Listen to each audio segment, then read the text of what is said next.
नमस्कार, मैं शिवानी लोकवाणी पर आपका स्वागत करती हूं। आइए रूबरू होते हैं भीलवाड़ा से। राजस्थान सरकार के चिकित्सा मंत्री एवं भीलवाड़ा जिले के प्रभारी मंत्री ने शुक्रवार शाम को सर्किट हाउस में कोविड-19 को लेकर प्रेस वार्ता की, जिसमें राज्य सरकार की तैयारियों की जानकारी दी। तीसरी लहर को लेकर सरकार की तैयारियों के बारे में भी बताया। आज ही हमने चर्चा की है। ईएसआई का हॉस्पिटल है, उसमें 80 है 90 बेड 80 बेड है उसमें। उसको टोटल बच्चों के अस्पताल के रूप में तैयार करने की उसमें तैयारी भी चल रही है अभी पूरी। आप लोग देख के आना अगर मैं झूठ बोल रहा हूँ। उसको तैयार करने की बात हो रही है। करीब 50 बेड हमने यहाँ एमजी अस्पताल में किए। उसके अलावा इस जिले की कम से कम हर विधानसभा क्षेत्र में 2 CSC 14 CSC टारगेट किया हमने ए, बी और सी कैटेगरी बांटी इन CSC की। इक्विपमेंट की लिस्ट बनाई है, इनमें क्या रिक्वायरमेंट है। अभी डिले इसलिए है कि हमने जो लिस्ट बनाई है उसमें से ऑलरेडी कितने इक्विपमेंट वहाँ पे मौजूद हैं और बाकी जो बचे हैं उनको खरीदेंगे, उनको लगाएंगे। जी अभी से देखिए, मैंने आपको पहले भी कहा, इसके लिए ऑक्सीजन की ज़रूरत पड़ती है। राजस्थान में चाहे हमारा मेडिकल एजुकेशन हो, चाहे NHM हो, चाहे हमारा LSG डिपार्टमेंट हो, 122 MT के ऑक्सीजन जनरेशन के प्लांट राजस्थान में 70 जगह हमारी ये LSG लगा रही है। मेडिकल एजुकेशन हमारा NHM, मैं आपको ये कह सकता हूँ अगली लहर से पहले 1.5-2 महीने में ये एस्टेब्लिश हो जाएंगे। तो ऑक्सीजन के लिए हमको किसी की तरफ मुंह ताकना नहीं पड़ेगा। एक तो ये, दूसरी चीज़, जितने भी बच्चों के अस्पताल है राजस्थान में, उसमें neonatal intensive care unit, paediatric intensive care unit, SNCU और हमारी मदर एंड चाइल्ड हॉस्पिटल्स, उनके बेड्स की वृद्धि, ICU बेड्स की वृद्धि, वहाँ सेंट्रलाइज ऑक्सीजन की पाइपलाइन, जो वेंटिलेटर अभी यूज में आ रहे हैं एडल्ट्स के लिए, उनका कन्वर्जन करने का, ताकि वही वेंटिलेटर बच्चों के ऑक्सीजन सपोर्ट में काम आ जाए। उसके अलावा जनरेशन के प्लांट तो लगी रहे, ये तमाम। और हमारी कोशिश है राजस्थान में 350 से 400 कम्युनिटी हेल्थ सेंटर्स, उनको हम स्ट्रेंथन कर रहे हैं, उनका हेल्थ इंफ्रास्ट्रक्चर और मजबूत कर रहे हैं। हर CSC पे 3-4 ICU के बेड बनाएं, वहाँ भी सेंट्रलाइज ऑक्सीजन सिस्टम करें। वहाँ जो 3 डॉक्टर्स का कॉम्बिनेशन है, एनेस्थीसिया का, पीडियाट्रिक्स का, मेडिसिन का, ये व्यवस्था करें ताकि आने वाली चुनौती को बेहतर तरीके से हम मुकाबला कर सकें।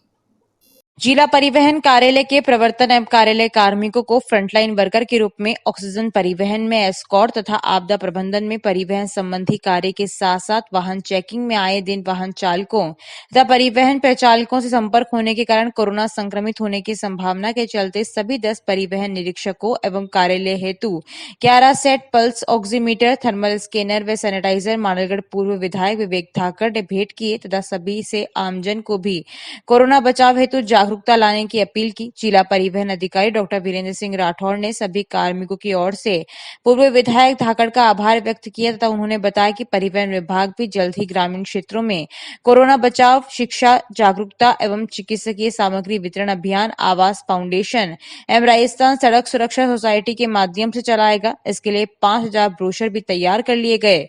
इस दौरान परिवहन निरीक्षक अनिल प्रसाद, महेश पारिक, दुर्गा शंकर जाट, शकीला बानो सहित परिवहन विभाग के सभी कार्मिक उपस्थित थे। सरकार के अथक प्रयासों और विभिन्न संस्थाओं की बार बार जागरूकता के कारण जो इस कोरोना की जो दूसरी लहर के प्रति जो चीज़ देखी गई है, उसमें ये पाया गया है कि अगर ग्रामीण क्षेत्र जैसे हमारे परिवहन विभाग से ड्राइवर जुड़े हुए हैं या कुछ इस तरह के लोग जुड़े हुए हैं, अगर प्रारंभिक स्तर पर जब भी कोरोना के लक्षण थोड़ा सा भी पता लगे और अगर ऑक्सीमीटर उपलब्ध हो और अगर थर्मल स्कैनर हो, उससे टेम्परेचर चेक कर सकें, तो तुरंत इलाज स्टार्ट हो जाए तो उस व्यक्ति की जान बचाई जा सकती है, उससे कोरोना से बिल्कुल बच सकता है। और यह कार्रवाई के लिए आज श्रीमान विवेक धाकड़ साहब जो पूर्व विधायक हैं, जो पूरे जिले में इस तरह का कार्यक्रम कर रहे हैं, और उन्होंने जो चीज़ इंडिकेट करी, सबसे पहले ऑक्सीमीटर से ऑक्सीजन लेवल जांच लें, और थर्मल स्कैनर से जो है अगर उसका टेम्परेचर पता लग जाए तो वो तुरंत इलाज प्रारंभ कर देगा, तो निश्चित तौर पर उसकी बचाव हो जाएगी। और उसके साथ साथ सैनिटाइजर का उपयोग करना स्टार्ट कर देगा। इन तीनों चीज़ों का आज हमारी चारों उड़नदस्तों को और चारों उड़नदस्तों में कार्यरत इंस्पेक्टर और ऑफिस के इंस्पेक्टर सहित 11 को इन्होंने आज ऑक्सीमीटर और थर्मल स्कैनर और काफ़ी जो है हमारे जो है सैनिटाइजर उपलब्ध कराएँ, क्योंकि हमारा परिवहन विभाग की राजस्थान सड़क सुरक्षा सोसाइटी आवास फाउंडेशन के साथ कोरोना जागरूकता और शिक्षा एवं चिकित्सा सामग्री का कार्यक्रम चलाने वाला है। तो ये इसमें ये आप प्रेरक की भूमिका निभाएंगे कि जिस तरह से आप काम कर रहे हैं, तो हम उनको बहुत कोरोना संक्रमण के चलते लागू किए गए वीकेंड लॉकडाउन के तहत भीलवाड़ा शहर में नियमों की धज्जियां उड़ाने वाले ब्रांडेड फैक्ट्री के संचालकों पर एसडीएम ने बड़ी कार्रवाई को अंजाम देते हुए 20,000 का जुर्माना और 7 दिन के लिए फैक्ट्री को सीज करने के निर्देश दिए हैं। एसडीएम ओम प्रभा ने बताया कि भीलवाड़ा में राज्य सरकार के निर्देश और जिला कलेक्टर के आदेशों के बाद शुक्रवार, शनिवार और रविवार को वीकेंड लॉकडाउन लागू किया गया है। लॉकडाउन की गाइडलाइन भी जिला कलेक्टर द्वारा जारी की गई थी। उसके तहत शुक्रवार को दोपहर 12 बजे तक लॉकडाउन प्रभावी रहेगा। ऐसे में लॉकडाउन के नियमों की अवहेलना करते हुए चित्तौड़ रोड स्थित ब्रांडेड फैक्ट्री द्वारा फैक्ट्री का संचालन किया जा रहा था और नियमों के विपरीत भीड़ को व्यापार संचालित था। शिकायत मिलने पर एसडीएम के नेतृत्व में प्रशासन की टीम मौके पर पहुंची और निरीक्षण करने के बाद ब्रांडेड फैक्ट्री के संचालक बसंत गांधी पर 20,000 का जुर्माना और 7 दिन के लिए फैक्ट्री को सीज करने के आदेश दिए हैं। एसडीएम ने कहा कि आदेशों की अवहेलना पाए जाने पर सख्त कार्रवाई की जाएगी।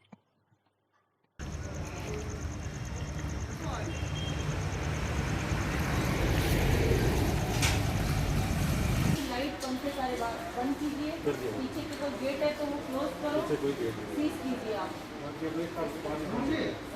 ये सीज होगा, आपके ऊपर जुर्माना लगेगा 20,000 रुपये और इसको 7 दिन के लिए सीज करेंगे। जहाँ भी करनी है आपको, हमें नहीं मतलब, हम उनको क्वारंटीन सेंटर ले जाएंगे। वरना आप नहीं मानेंगे, आपको क्वारंटीन सेंटर ले जाएंगे, आपको मुकदमा दर्ज होगा। राज्य सरकार के निर्देशानुसार, जिला कलेक्टर महोदय के निर्देशानुसार जो वीकेंड जो है इसमें लॉकडाउन रहेगा आज दोपहर 12 बजे से लेकर मंगलवार सुबह 6 बजे तक।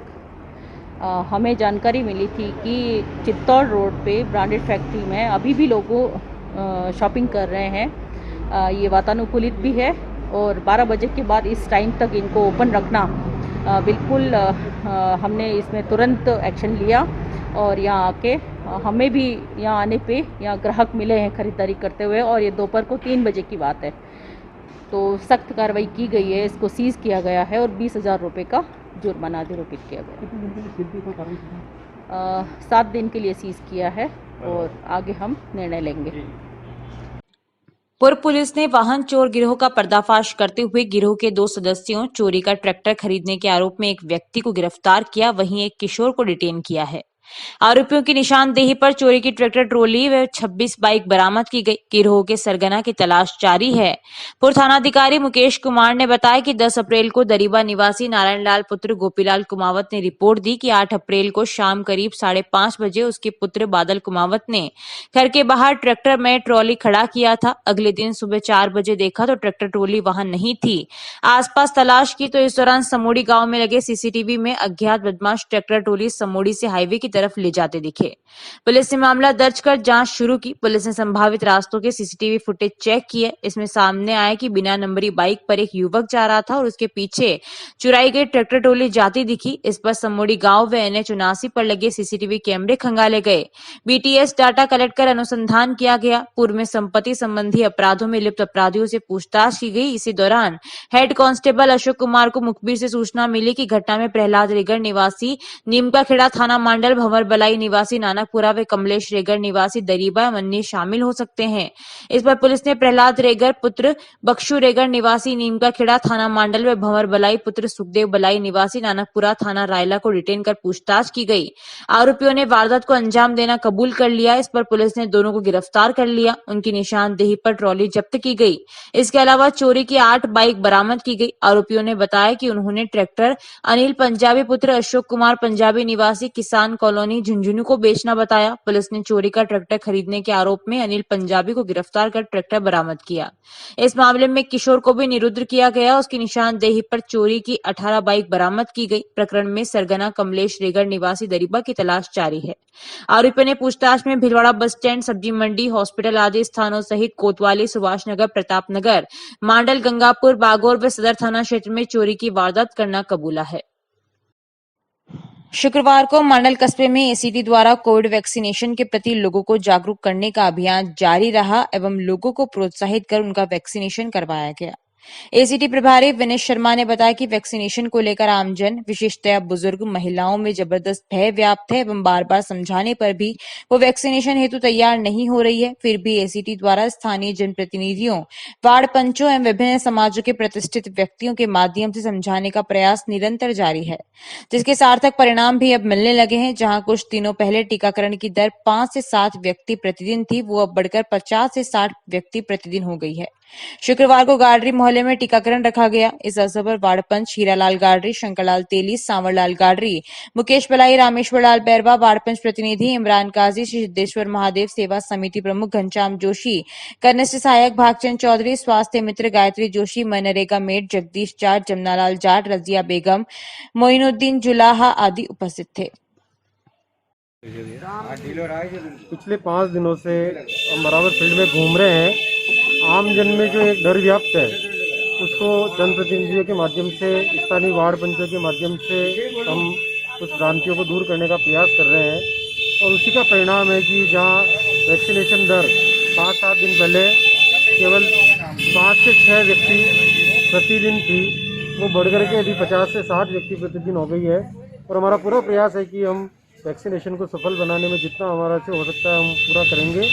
बिजोलिया तहसील के भूपतपुरा वन क्षेत्र के बड़किया माता मंदिर के जंगलों में गुरुवार को वन विभाग द्वारा पिंजरे में रेस्क्यू कर लाए पैंथर को छोड़ा गया। जिले के गंगापुर रेंज से रेस्क्यू किया पैंथर अब भड़किया माता के जंगलों में स्वच्छंद विचरण कर सकेगा। बताया जाता है कि गंगापुर रेंज में वन क्षेत्र के अभाव में यह आबादी क्षेत्र में घुस जाता था, जिसे उससे रेस्क्यू कर बिजोलिया क्षेत्र में रिलीज किया गया है। यहाँ इस वन्य प्राणी के भोजन पानी की उचित प्राकृतिक व्यवस्था है। बड़किया वन क्षेत्र में जंगली सुअर, भालू, चिंकारा, नीलगाय, सियार, खरगोश पैंथर की अक्सर साइटिंग होती है।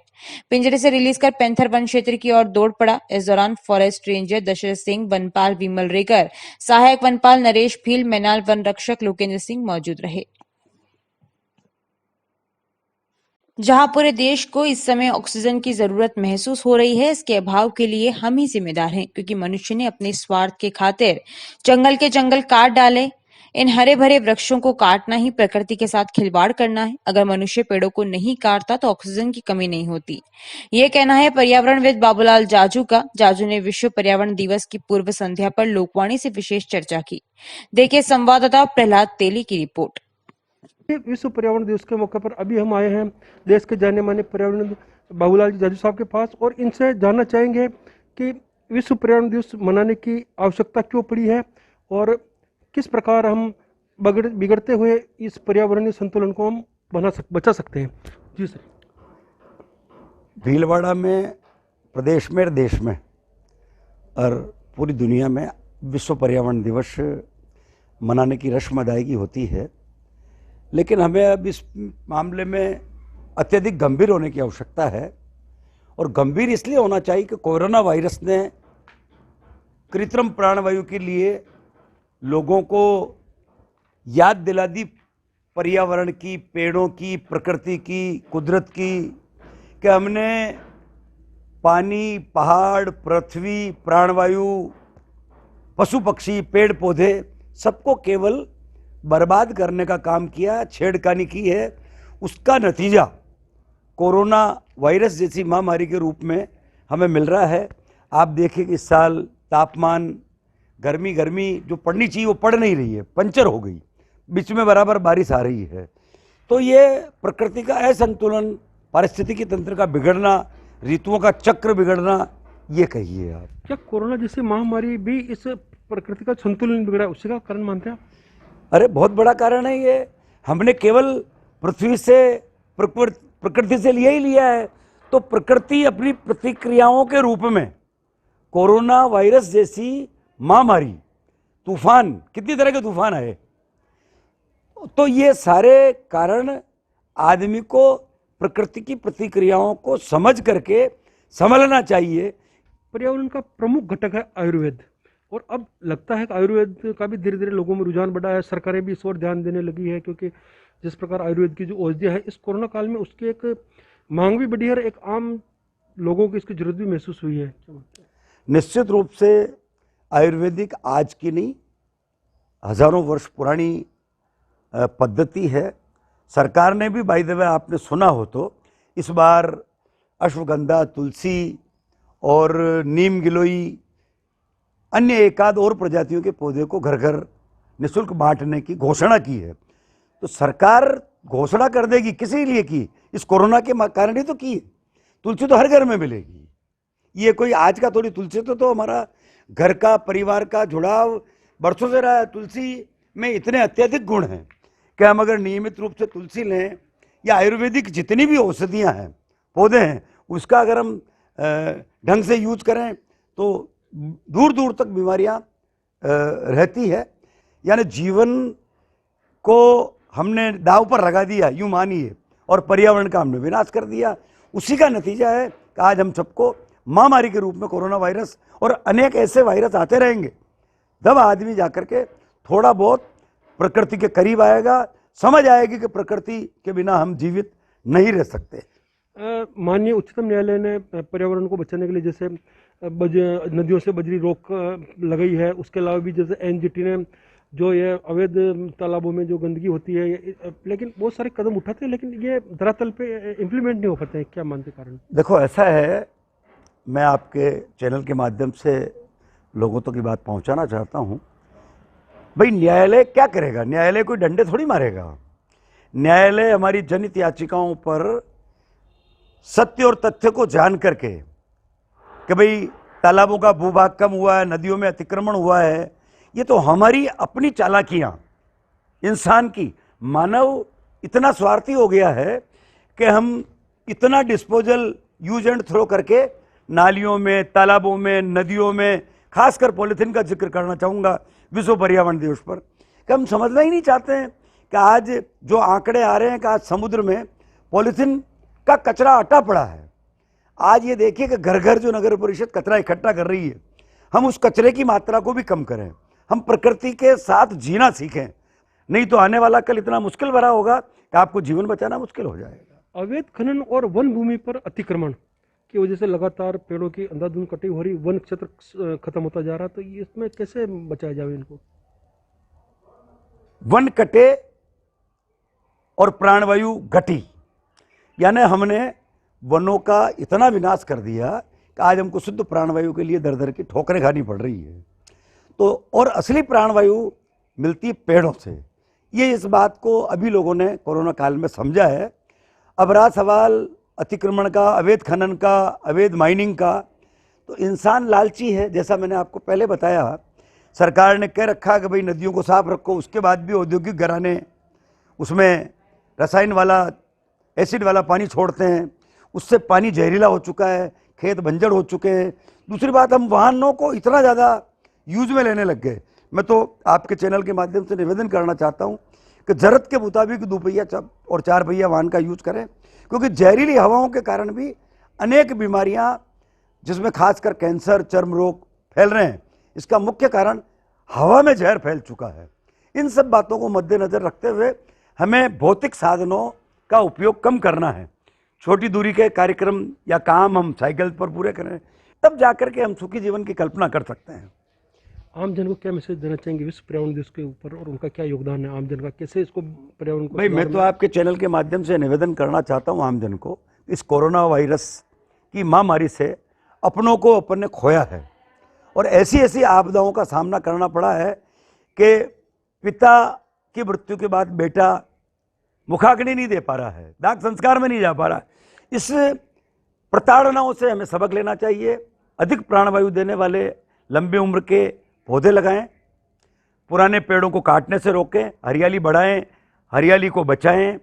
हमारी पुरानी जो पुरखों की विरासतें हैं, पहाड़, नदियां, झरने, तालाब, इनका संरक्षण करें। अगर इसको कोई नुकसान पहुंचाता है तो हम जागरूक नागरिक के नाते प्रशासन से शिकायत करें।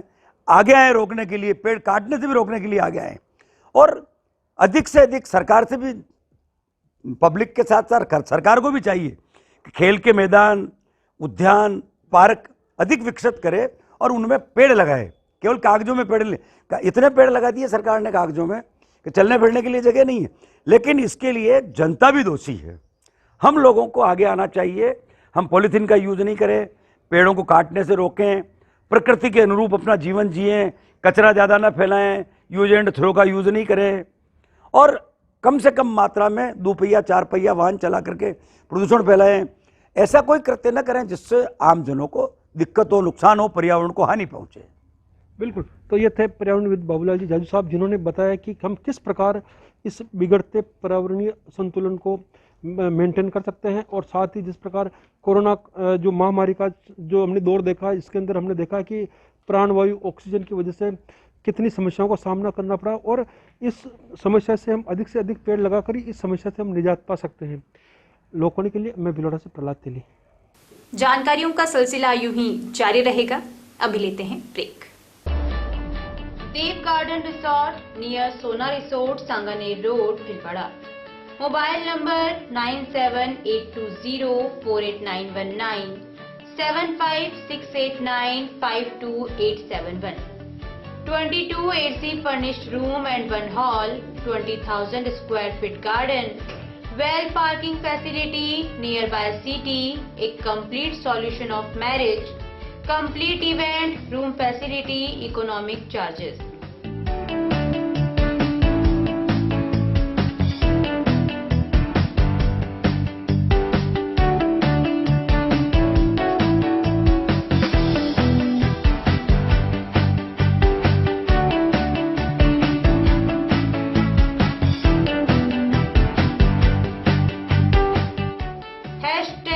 Multi-cuisine family restaurant, Indian food, Italian food, lunch, snacks, Chinese fast food, breakfast, dinner, Punjabi food.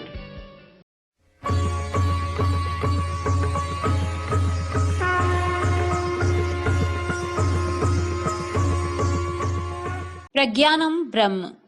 अनंत श्री विभूषित जगतगुरु शंकराचार्य गोवर्धन मठ पुरी पीठाधीश्वर स्वामी श्री निश्चलानंद सरस्वती के पावन प्रवचनों की अमृत धारा अब बहेगी लोकवाणी चैनल पर। अध्यात्म से लेकर विज्ञान तक, विश्व शांति के सिद्धांतों से लेकर वैदिक गणित के सिद्धांतों तक, जैसे अनेक विषयों पर परम पूज्य गुरुदेव के मुखारबिंद से प्रवचनों की एक अद्भुत श्रृंखला देखिए 15 मई शनिवार से केवल लोकवाणी चैनल पर। प्रसारण समय प्रतिदिन प्रातः 7 बजे से 8 बजे तक एवं पुनः प्रसारण शाम 4 बजे से 5 बजे तक। श्री गणेश उत्सव प्रबंध एवं सेवा समिति भीलवाड़ा के सौजन्य से महात्मा गांधी चिकित्सालय परिसर स्थित राजकीय आयुर्वेद चिकित्सालय में हर महीने की 27 व 28 तारीख को प्रातः 9 से 1 बजे तक दमा, अस्थमा, नया पुराना खांसी जुकाम, सांस की तकलीफ हेतु शिविर का आयोजन किया जा रहा है। चिकित्सक डॉक्टर अंजू वधवा, डॉक्टर देश दीपक वधवा। ब्रेक के बाद एक बार फिर आपका स्वागत। आइए देखते हैं कुछ अन्य जानकारियां।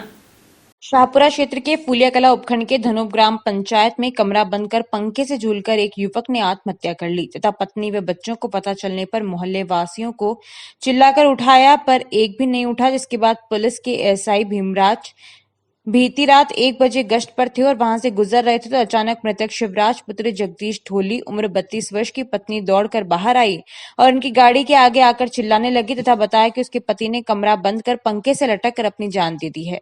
पुलिस ने शव को नीचे उतराकर फूलियाकला सीएससी पहुंचाया। जानकारी के अनुसार शिवराज शराब का आदी था तथा आए दिन घर में लड़ाई झगड़ा करता रहता था। मृतक शिवराज के 4 संतान भी हैं। सूत्रों से मिली जानकारी के अनुसार बीती रात परिजनों से झगड़े के बाद अपने ही कमरे में पंखे से कपड़े का फंदा लगाकर झूल गया। बच्चे व पत्नी कमरे से बाहर थे तथा मृतक शिवराज ने कमरे में जाकर अंदर से कुंडी बंद कर पंखे पर फंदा लगाकर आत्महत्या कर ली। थनोग्राम में 10 दिनों में तीसरा आत्महत्या का मामला सामने आया है, जिसमें कुछ ही दिनों पहले 2 भाइयों ने भी आत्महत्या की थी, जिसमें एक कैलाश व शिवराज दोनों ने फंदे पर झूलकर व बनवाले ने विषाक्त सेवन कर आत्महत्या की। जानकारी के अनुसार मृतक शिवराज का परिजनों से झगड़ा भी हुआ था तथा अपने ही मकान के ऊपर वाले कमरे में अंदर से दरवाजा बंद कर पंखे से लटक गया। इसके बाद काफी देर तक दरवाजे को खटखटाया लेकिन नहीं खोला, जिसके बाद मृतक की पत्नी ने दीवार की ओट के पास ताक से देखा तो शिवराज लटका दिखा। बाद में बाहर सहायता के लिए चिल्लाई तो गश्त के दौरान फूलिया कला एसआई भीमराज वहां से गुजर रहे थे तो उनकी गाड़ी के आगे आकर मृतक की पत्नी चिल्लाने लगी और मामला उनको बताया तो ऊपर वाले कमरे के किवाड़ को बड़ी मुश्किल से खोलकर मृतक तक पहुंचे और मृतक शिवराज को फंदे से उतारकर फूलिया कला सीएससी के चीरघर में रखवाया और सुबह पोस्टमार्टम करवाकर शव परिजनों को सुपुर्द किया।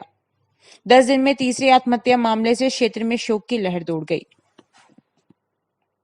पर्यावरण एवं वन मंत्रालय भारत सरकार के वन्यजीव अपराध नियंत्रण ब्यूरो द्वारा अनुसूचित जानवरों और पक्षियों के जंगली मांस बाजार पर अंकुश लगाने और वन्यजीव अपराध रोकथाम हेतु ऑनलाइन अवेयरनेस कार्यशाला में विशेष रूप से राजस्थान प्रदेश से आमंत्रित किए जाने पर पीपल फॉर एनिमल्स के प्रदेश प्रभारी बाबूलाल जाजू द्वारा भारत में वन्यजीव अपराधों की रोकथाम में नागरिक की भूमिका विषय पर ऑनलाइन व्याख्यान दिया गया।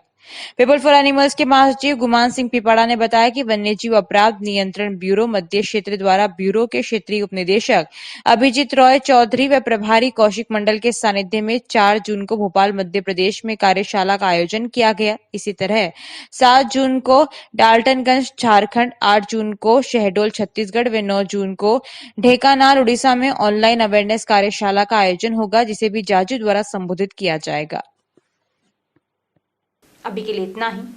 धन्यवाद।